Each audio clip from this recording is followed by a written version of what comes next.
Why did they let me record this by myself? And God said, "If you'll answer my call, I'll answer with my power." Welcome to the Generation on Fire podcast. Welcome back to another episode of Generation on Fire. Today is my first solo episode.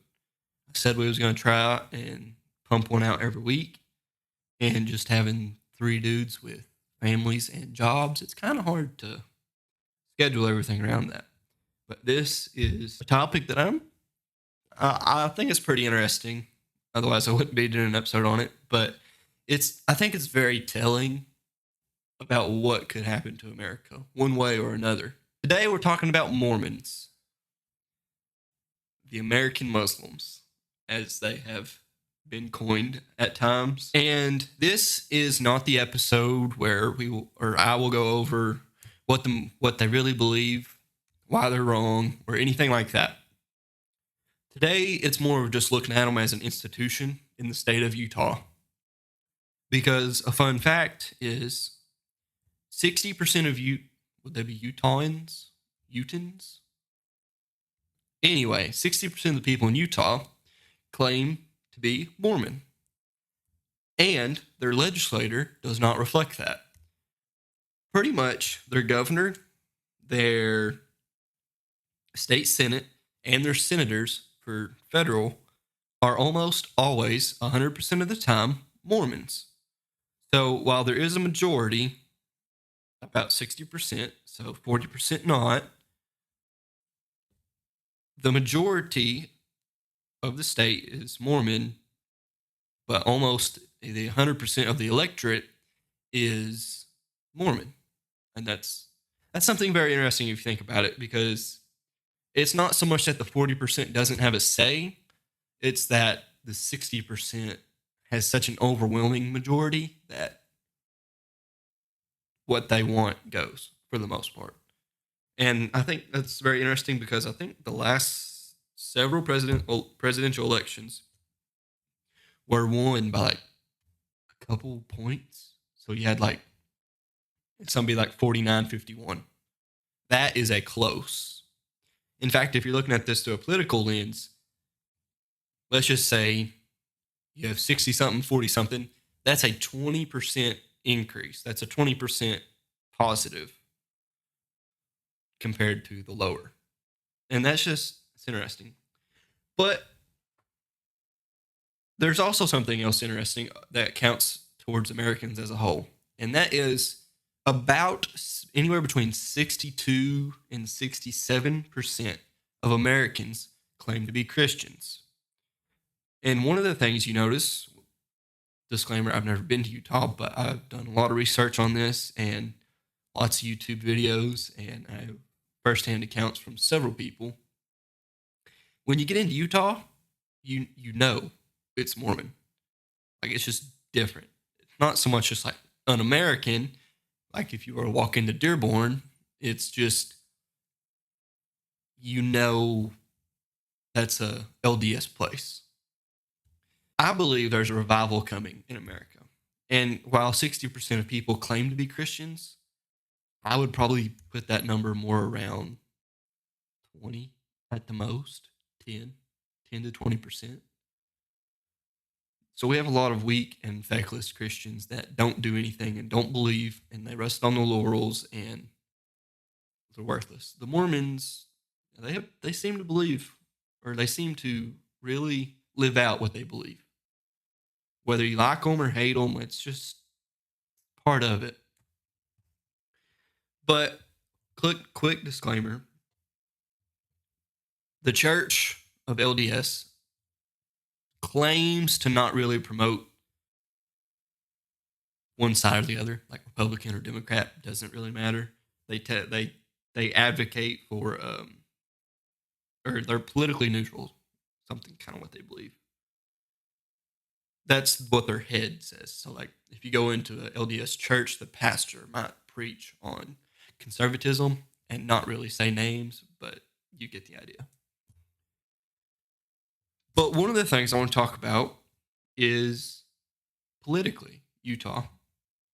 So the Mormons are very They mobilize quickly. They are pretty much a very tight knit community.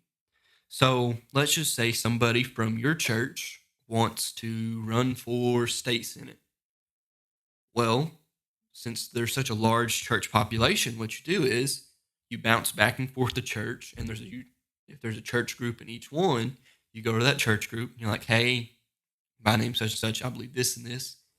Can you promote my name?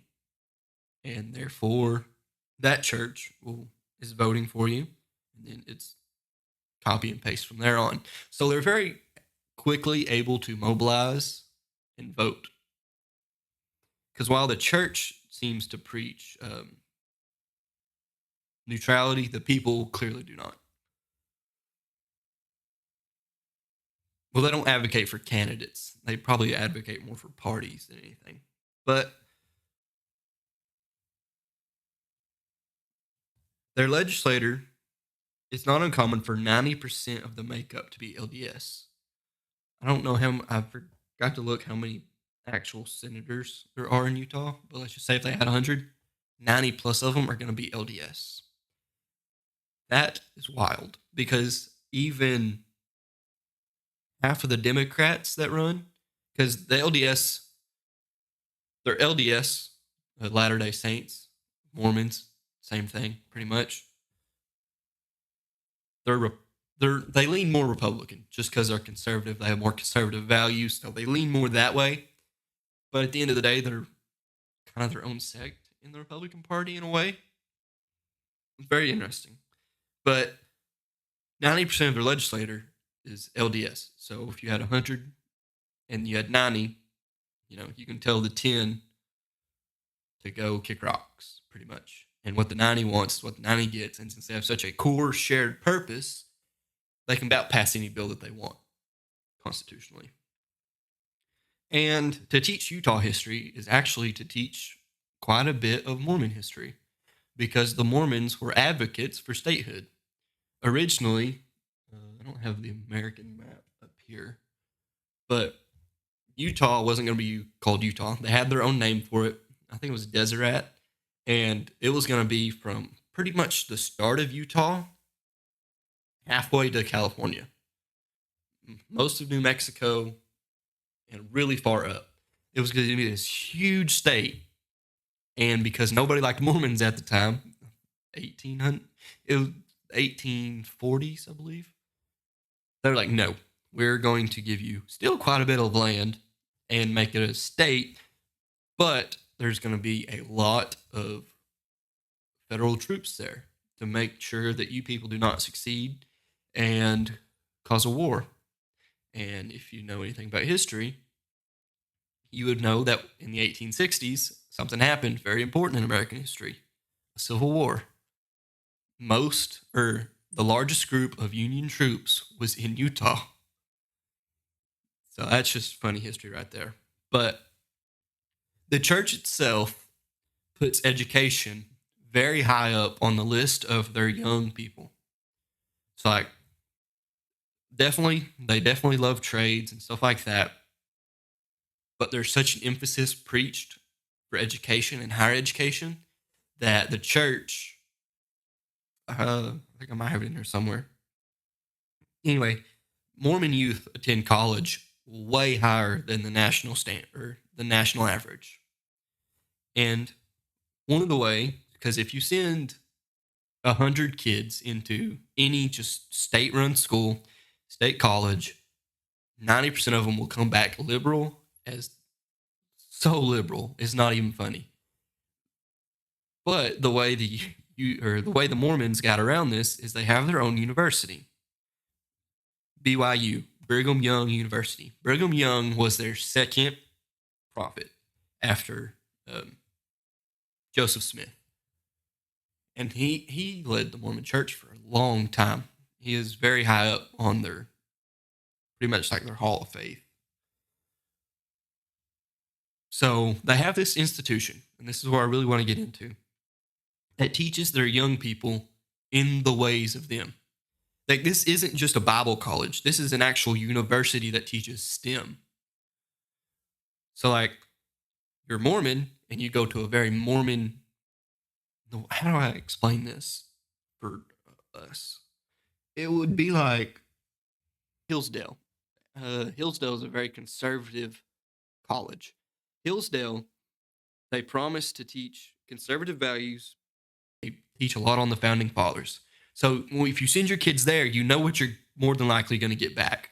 You're going to get back a kid that is well educated in the founding and the it's like Americana, honestly, like very conservative, very much Americana, family, faith, nation. Like you know what you get when you send there. Whereas if you send them to like many of these liberal colleges to get a liberal arts degree, which in and of itself isn't a bad thing, just depends on who your professor is. That can warp your child because 18 to 22-year-olds are very impressionable, even though we don't want to admit it. They can be taught and what's the word I'm looking for? It's not, they can be indoctrinated in a way. You indoctrinate or you have somebody hang around somebody else for 4 years straight, and out of the 20 people they associate with, 19 of them are spewing the exact same nonsense. They're going to be that 21st person that joins the 20. Like, more often than not. Like, that is just true. So in Utah, there is actually such a large Mormon population that many of the colleges lean towards Mormon values because they want that money from the Mormons, and they know that a large portion of their people are going to be of Mormon either descent or of persuasion. So therefore, can't go completely crazy on all the identity politics and transgender stuff because they won't stand for that. Their church will tell them no. So that is a way that like they have been able to hold off the mind virus that is liberalism in Utah. Because I'm pretty sure Utah is a super majority Republican. And I don't really care for Republicans. I definitely don't care for Democrats, but like I'm not so much political as I am Christian. I will go with whatever party furthers my worldview. I will go with whatever candidate. It goes beyond party. I will go with whatever candidate pushes Christian first. So this is not me like hyping up the Republican Party. I don't really care. My goals are beyond their goals. So that is a way that LDS has managed to insulate themselves. Because like I said, indoctrination is kind of a negative connotating word, but they're indoctrinating their youth to believe what they want them to believe. Now, I can't give Mormons all the flowers, but you should definitely look on TikTok or Instagram and look up BYU clips of the craziest things our students have done. It's pretty funny. Another thing I want to look at is the way the church funds itself. Because most Mormons, they're kind of getting away from it now, but they still very heavily involved in sending their children out on missions. So I think it's a year or 2 years. They send them down south for the most part. They go all over the world, but they go very down south to like Peru, Brazil, Mexico, all the South American countries for the most part. And they do a mission, which is, door knocking. Hey, you want to let us tell you about Mormonism. Let us tell you about Jesus or God. And in a way, that's also an indoctrination. They're teaching them to be bold in their faith that many Christians do not have. If I could have 100 kids and teach them all about Jesus in the way and have them knowledge and studied up on the Bible, and then I had them go out and do door knocking, I was like, listen, there's going to be 100 people that tell you no, but there's going to be one that wants it. That would spark a fire in them. Because I know you would just have to hold on for that 101 person. That way, hope's not dead. So in a way, I believe that is one of the way Mormons are very gung-ho about. Because like, if they've not been on their own mission, so one of their family members has, and he has been taught.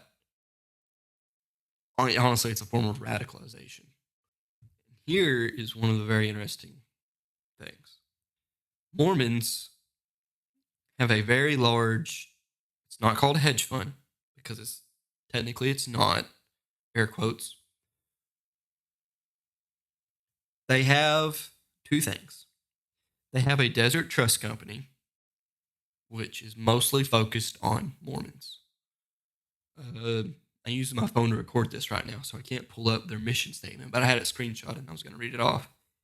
Basically, what it is they want to help grow the wealth of their church congregants by putting it in a trust, and the trust pays out so much to the Mormon church. So, like, let's say I had $1 million and I put $1 million in this trust. The trust is going to grow my money. However, the stipulation is, like, let's say 10% goes to the church, the LDS church. So let's say they grow it by $100,000. So I have 1.1 million. Well, then they take out their 10%. It would be $10,000, and then they pretty much tithe it in a way. Yeah, pretty much just tithe it. That's the way I look at it. And then the church itself has its own investments. They have a huge ranch in Florida, which grows, pretty sure, oranges or something, or a cattle ranch. I'm going a mile wide and an inch deep. This is because the Mormons is not I'm not here to rag on them. There's an overarching theme I'm walking towards. But they have $200 billion in management. And most people say about half that, $100 billion, is just where their churches sit and the land that the church owns. So it's no different than your church owning the building. The $100 other billion is kind of where people get a little. Because I think it was about 5 years ago, there was this big scandal where this guy who was working for the trust walked out and said, they're hiding all kinds of money from the government, which kind of was, kind of wasn't. It was semi-legal. I think they had to pay like a couple million in fines, like 10, 20 million in fines to the SEC, but it's not really. When you have 100 billion, 20 million in fines, it's a little hit on your baseline. Anyway, big scandal broke. Everybody starts critiquing them, saying, why does the church have this much money? Well, it's how they pay for everything. And it wasn't until I think the 80s or 90s that their investments actually started generating money. Before then, for like the 100 years before, the church had like either no money or was almost broke or was almost bankrupt the entire time. Then they had this one guy who comes in, he pretty much makes the Desert Trust Company, starts investing all this money, setting everything up for success. And then the church has all this money. They're able to have a place in Hawaii for all their missionaries to go. Not all, but like some. They are able to fund Brigham University really well. They're able to build new churches. They're able to send people on missions. They're able to build new churches in South America and wherever. And they can donate to political parties. So they have so much money. And honestly, I'm going to make my own episode about this one time, is just tithing. I don't hate it. Like, what I disagree with the most is they didn't tell the people what they was doing with their money. Like, I believe every church should be so transparent. You should just be able to walk up to the pastor and be like, hey, what goes in, what goes out? Well, okay, not one person, because that would just be somebody running around telling everybody's business. But like, once a quarter, do a business meeting, lay it all on the table. Churches should be transparent. It's not our money, it's God's money. And if somebody's stealing from God, you've got worse things coming than my wrath. That's just the short end of it. But what they would do is they take tithes, they would invest it, and they really didn't tell nobody for decades. So, like, if my church was to come out and say, hey, we're going to start, it wouldn't be a Roth, because Roth's for retirement. It'd have to be some kind of investment for the nonprofit. But then that might make it a for-profit. I don't know all the tax implications. But anyway, if my pastor was to come up or have a meeting and be like, hey, if you want to tithe to this specific section of the church, we're going to grow it to, let's say, $100,000.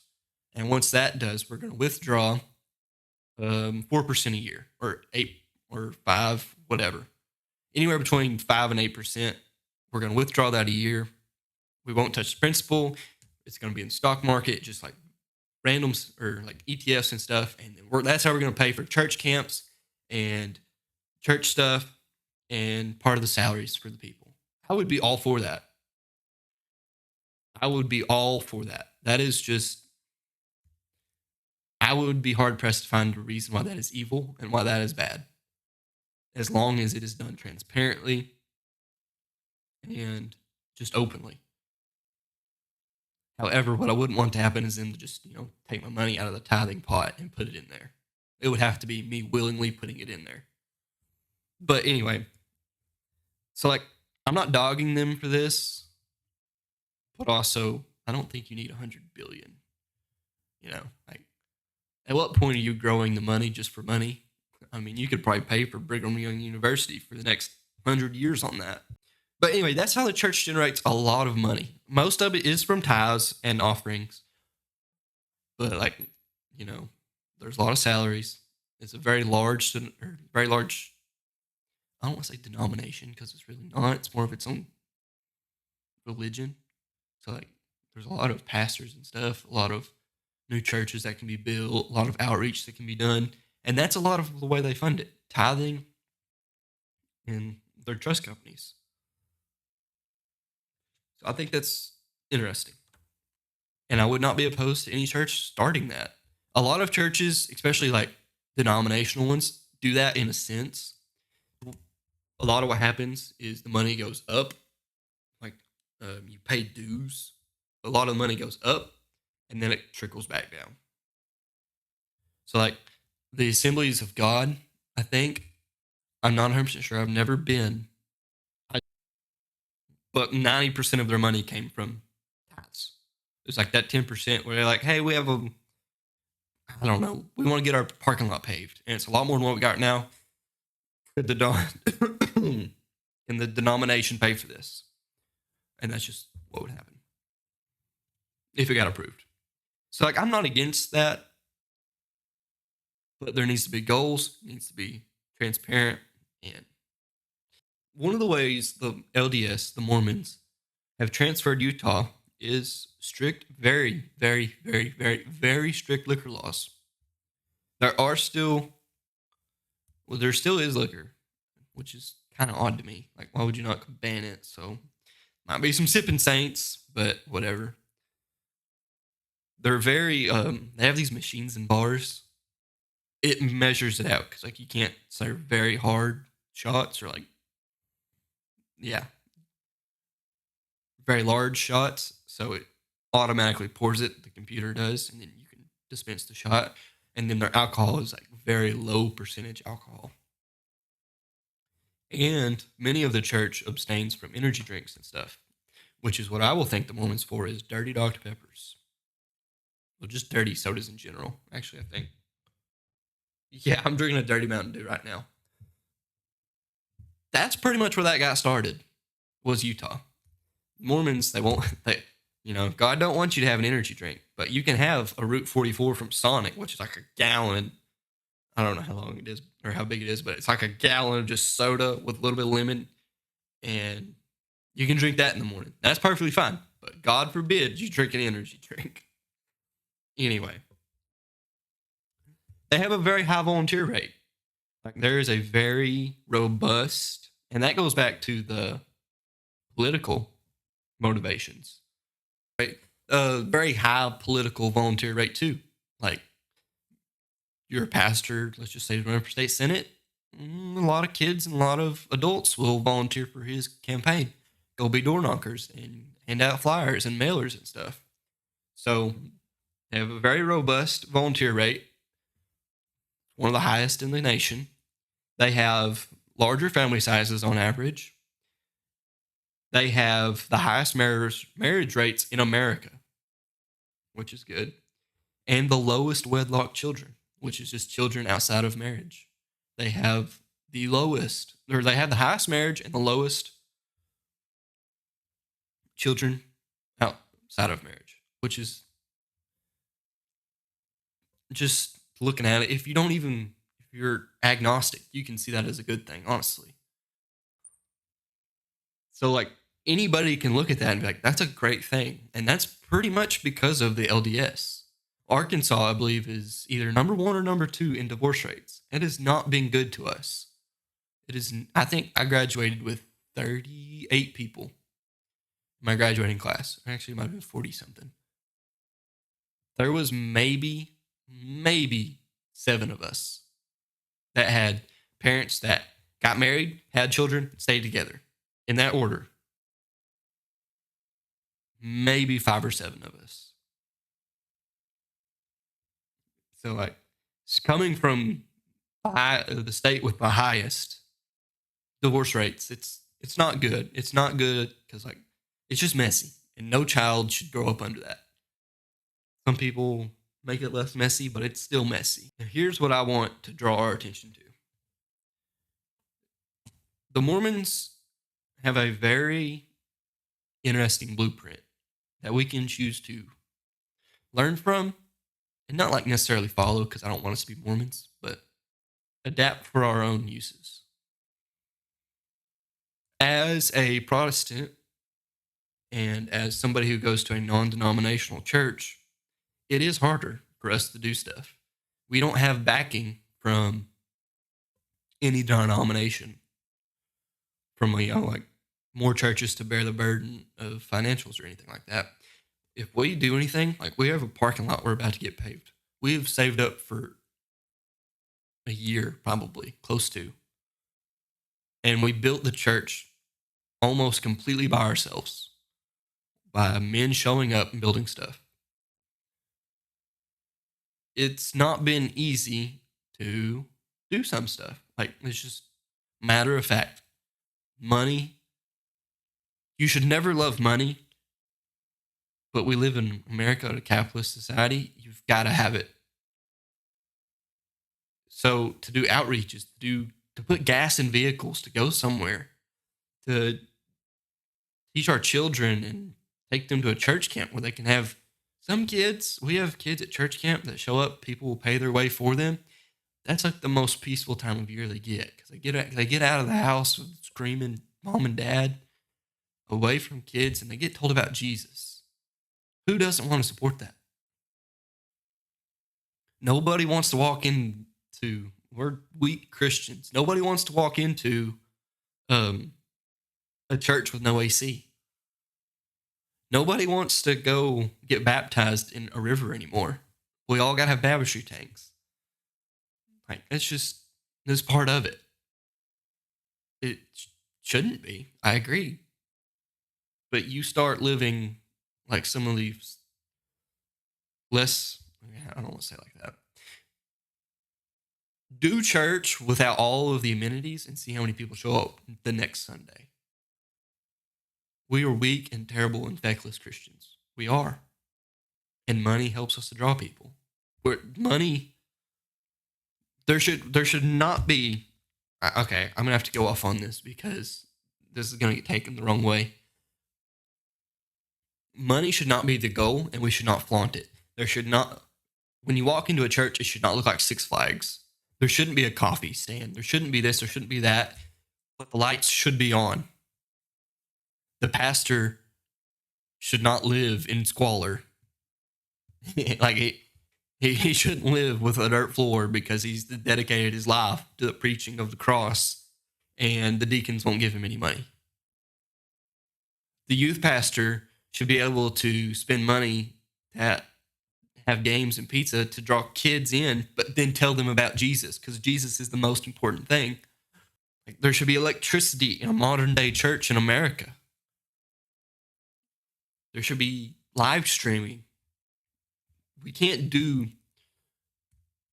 like, even Paul, like, he would make tents to support himself, but the other churches would send him money so he could go on missionary trips.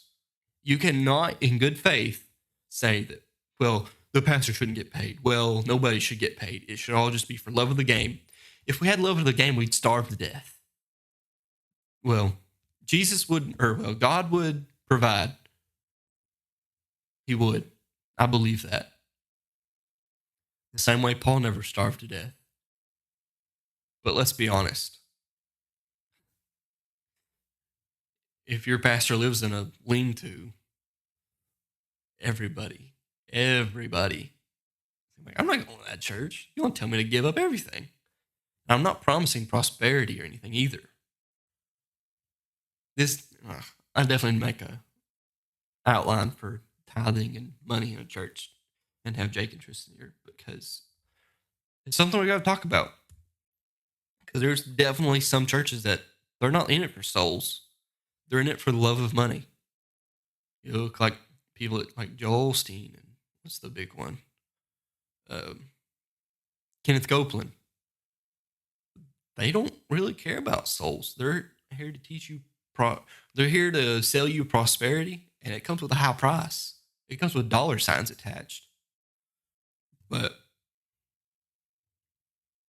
for the most part, I believe the Mormons are fairly diligent and practical with their money. And that's another thing. Catholics do that a lot too. Not so much like the investment, but they will pay off the land they buy. They'll put in a big, I forget what it's called. They got their own word for it. And that'll pay the priest. And it'll just kind of keep growing and doing its own thing. Let's see. Somebody's paying the Swiss guards. So they've got that covered. And they're able to do outreaches. They're able to do missionary trips. So they're able to get new converts.